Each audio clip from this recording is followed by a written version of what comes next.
Hello everyone, welcome to academic solution. তো আশা করছি তোমরা সবাই অনেক বেশি ভালো আছো। তো আজকের এই ভিডিওতে আমরা আলাপ করব class 8 English chapter 8 life in the woods lesson 8.4.2 নিয়ে। তো চলো আমরা শুরু করি।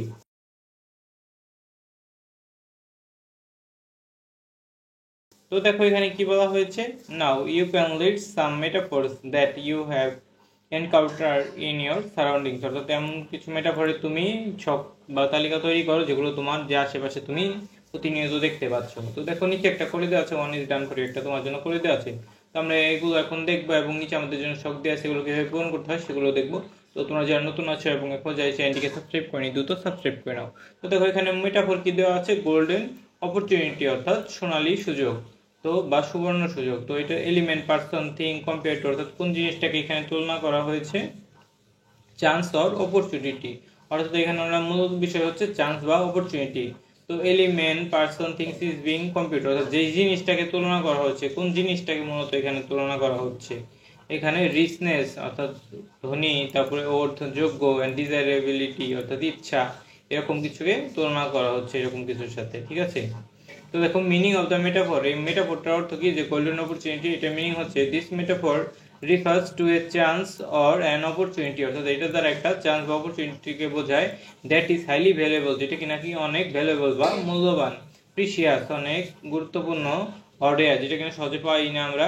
The term golden implies richness, অর্থাৎ এই গোল্ডেন বলতে বোঝায় রিচনেস বা আধিপত্য, অর্থ, যোগ্য or ডিজাইরেবিলিটি, conveying the idea that opportunity is likely a precious metal that is highly prized, অর্থাৎ যেখানে বোঝানো হচ্ছে একটা অপরচুনিটি বা সুযোগ অনেক কি একটা প্রিসিয়াস মেটাল, মূল্যবান ধাতুর মতো, যেটাকে অনেক কি করা হয়, কদর করা হয়। তো দেখো in which situation condition this metaphor is used, অর্থাৎ আমরা কোন কোন সিচুয়েশনে এই মেটাফরগুলো ইউজ করে থাকি। One of my friends has recently return from America, অর্থাৎ আমার বন্ধু ইতিমধ্যে আমেরিকা থেকে রিটার্ন করেছে।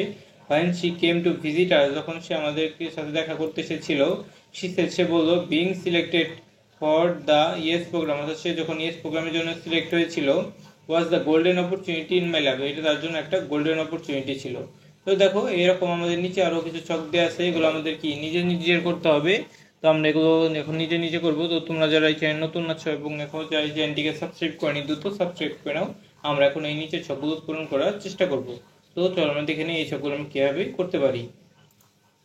তো দেখো এখানে তোমার মেটাফর বা তারপরে তোমার এলিমেন্ট যেগুলো আছে, এগুলো তুমি কি করবে, এগুলো তুমি আগে ছকে লিখবে সুন্দর মতো করে। তারপরে তোমার কি করতে হবে, দেখো মেটাফর আমরা এখানে ইউজ করেছি, দেখো কি কোনটা, টাইম ইজ মানি, অর্থাৎ সময় হচ্ছে কি টাকার মতো। কিসের জন্য বলা হয়েছে এটা দেখো, কারণ এখানে আমরা এলিমেন্ট, থিংস, কোনটাকে আমরা তুলনা করেছি, টাইমকে। এখানে আমাদের মূল তুলনার বিষয় হচ্ছে কি আমাদের টাইম, ঠিক আছে, মূল তুলনার বিষয় হচ্ছে কি টাইম।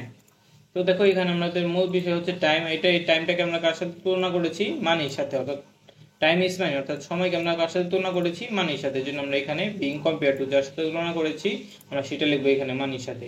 তো মিনিং অফ মেটাফর, এই মেটাফরটার মানে কি, টাইম ইজ মানি, এই মেটাফরটার মানে হচ্ছে টাইম ইজ ভেরি ভ্যালুয়েবল, অর্থাৎ সময় হচ্ছে অনেক মূল্যবান, and should not be wasted, যেটা কিনা অপচয় করা উচিত না।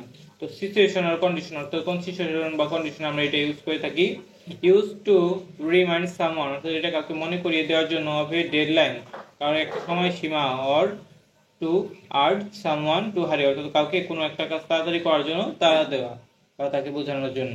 তো দুই নাম্বার দেখো কি আছে আমাদের, যে সরি এটাই হচ্ছে তোমার 2 নাম্বার মূলত, কারণ 1 নাম্বার তো তোমার দেওয়াই ছিল, এটা হবে কি তোমার 3 নাম্বার।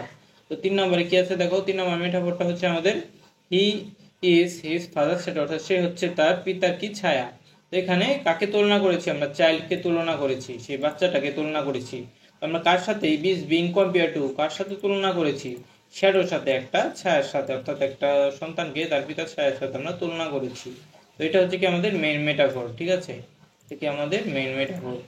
তো দেখো এরপরে আমাদের মিনিং কি, এই মেটাফরটার হিজ ফাদার শ্যাডো এর মিনিং হচ্ছে the child follows his father and follows in his footstep, অর্থাৎ এই চাইল্ড কি করে, তার পিতাকে সে কি করে, ফলো করে এবং তার ফুটস্টেপও ফলো করে, অর্থাৎ তার পদচিহ্ন ফলো করে। তো সিচুয়েশন, কোন সিচুয়েশন আমরা এটা ইউজ করি, use when someone behaves like someone else or imitates them, অর্থাৎ যখন আমরা কখন এটা ইউজ করি, দেখো when someone behaves, অর্থাৎ যখন কেউ ব্যবহার করে কিরকম, like someone else or imitates them, অর্থাৎ যখন কেউ তাকে অনুকরণ করে বা কাউকে যখন বোঝাই যে তুমি তোমার পিতার মতো হয়েছো, এটা বোঝানোর জন্য আমরা এটা ব্যবহার করি, মানে মিল সাদৃশ্যতা বোঝাতে। ঠিক আছে, তো দেখো এরপরে 4 নাম্বারটা কি আছে আমাদের, 4 নাম্বার আছে কি আমাদের লাইফ ইজ জার্নি, অর্থাৎ জীবন হচ্ছে কি আমাদের কিসের মতো, জার্নির মতো। তো আমাদের এইখানে যে জিনিসটাকে তুলনা করা হয়েছে, আমাকে কোন জিনিসটাকে, আমাদের মূল আলোচনার বিষয় হচ্ছে এখানে লাইফ, আমাদের মূল আলোচনার বিষয়টা কি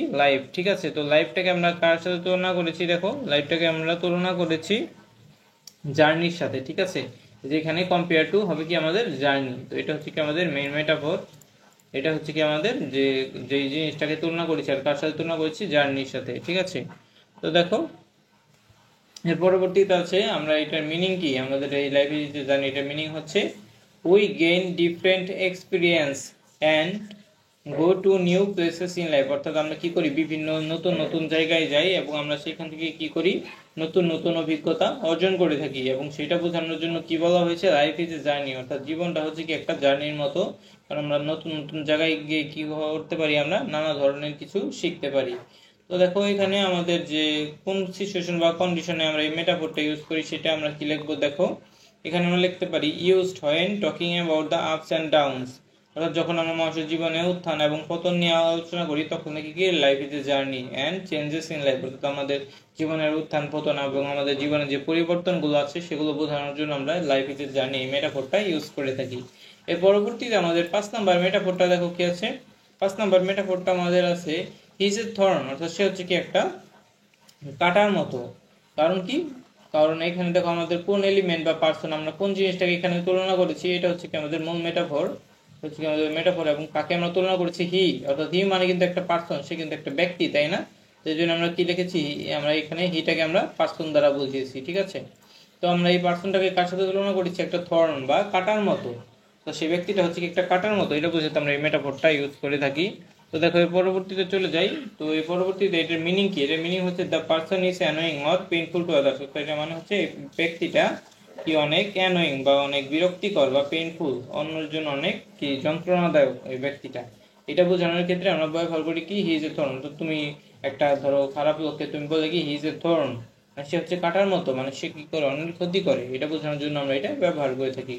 তো এর পরবর্তীতে দেখো কি আছে, কোন সিচুয়েশনে আমরা এগুলো ইউজ করে থাকি, used when someone causes problem for other, অর্থাৎ আমরা যখন দেখি আমরা একজন ব্যক্তি বা কোনো মানুষকে বা কোনো একটা প্রাণীকে কি করছে, ক্ষতির কারণ হয়ে দাঁড়াচ্ছে, তখন আমরা তাকে কি বলি, হিজ এ থর্ন, এই মেটাফোরটা দ্বারা আমরা তাকে প্রকাশ করি। তো আশা করছি তোমরা বুঝতে পেরেছো এগুলো কিভাবে করতে হবে।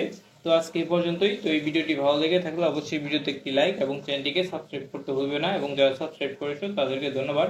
এবং ভিডিওটি কেমন লাগলো সেটা অবশ্যই কমেন্ট করে জানাতে ভুলবে না।